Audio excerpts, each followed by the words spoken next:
Një sinjalizim nga një qytetar për lëndë plasëse poshtë një automjeti ka ngjallur panik dhe ka vendosur në lëvizje policinë e Vlorës në orët e vona të mbrëmjes të së shtunës.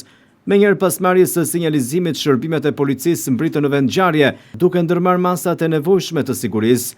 Zona në lagjen 24 maj u rrethua me parametër sigurie, ndërsa efektivët nisën kontrollet detajuara në automjet dhe në hapësirën përreth, me qëllim evidentimin e çdo objekti të dyshim që mund të përbënte rrezik për qytetarët. Për disa minuta është kufizuar edhe lëvizja pranë vendit ku ndodhej automjeti në funksion të garantimit të sigurisë dhe zhvillimit normal të procedurave të kontrollit. Sipas burimeve paraprake, nuk është konstatuar asnjë lëndë plasëse apo objekti dyshim poshtë automjetit.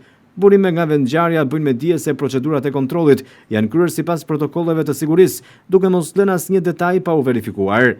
Në raste të tilla, autoritetet janë detyruara që të trajtojnë çdo sinjalizim me seriozitet maksimal, pavarësisht nëse dyshimet rezultojnë ose jo të bazuara. Ndërkohë hetimet dhe verifikimet vijojnë, ndërsa pritet një komunikim zyrtar nga policia për të sqaruar plotësisht rrethanat e këtij sinjalizimi dhe rezultatet përfundimtare të kontrolleve të kryera në vendngjarje.